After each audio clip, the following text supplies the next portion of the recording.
بسم الله الرحمن الرحيم. القرآن حياتي. The Quran is my life, the way to connect with Allah subhanahu wa ta'ala.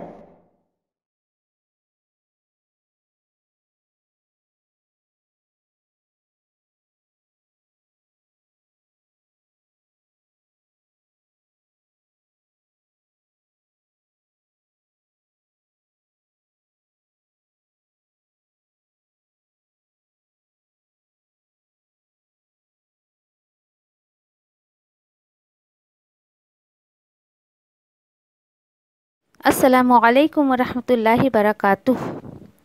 نحمدہ ونصلی علی رسولہ الکریم، اما بعد فاعوذ باللہ من الشیطان الرجیم. بسم اللہ الرحمن الرحیم.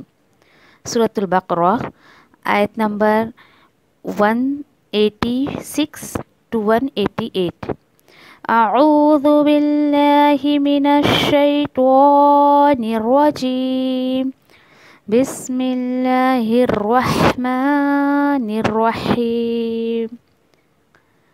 وَإِذَا سَأَلَكَ عِبَادِي عَنِّي فَإِنِّي قَرِيبٌ أُجِيبُ دَعْوَةَ الدَّاعِ إِذَا دَعَانِ فَلْيَسْتَجِيبُوا لِي وَلْيُؤْمِنُوا بِي لَعَلَّهُمْ يَرْشُدُونَ. أحل لكم ليلة الصيام الرفث إلى نسائكم هن لباس لكم وأنتم لباس لهن. علم الله أنكم كنتم تختانون أنفسكم فتاب عليكم وعفى عنكم. فالآن باشرهن وابتغوا ما كتب الله لكم وكلوا واشربوا حتى يتبين لكم الخيط الأبيض من الخيط الأسود من الفجر ثم أتموا الصيام إلى الليل ولا تباشرهن وأنتم عاكفون في المساجد. تلك حدود الله فلا تقربوها. كذلك يبين الله آياته للناس لعلهم يتقون. ولا تأكلوا أموالكم بينكم بالباطل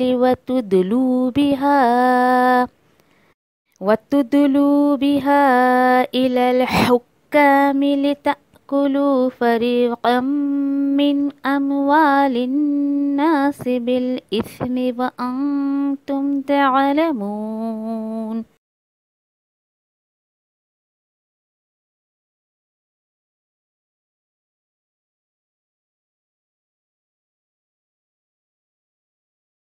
بسم اللہ الرحمن الرحیم. سورۃ البقرہ آیت نمبر 186 to 188. وَإِذَا سَأَلَكَ عِبَادِي عَنِّي فَإِنِّي قَرِيبٌ. اور جب سوال کریں آپ سے میرے بندے میرے متعلق، پھر بے شک میں قریب ہوں. اجیب دعوت الداعی اذا دعانی. میں جواب دیتا ہوں، میں قبول کرتا ہوں دعا کرنے والے کی جب وہ مجھ سے دعا کرتا ہے. سو قبولیت کا یقین رکھو مجھ سے، اور چاہیے کہ وہ ایمان لے آئے مجھ پر. کیا ہوگا ایسا کرنے سے؟ اللہ تعالیٰ بول رہے لعلہم یرشدون، اس طرح وہ بھلائی اور ہدایت کو پہنچیں گے. احل لکم لیلۃ الصیام رفث. حلال کر دیا گیا تمہارے لیے روزوں کی راتوں میں قربت کرنا تمہاری بیویوں سے.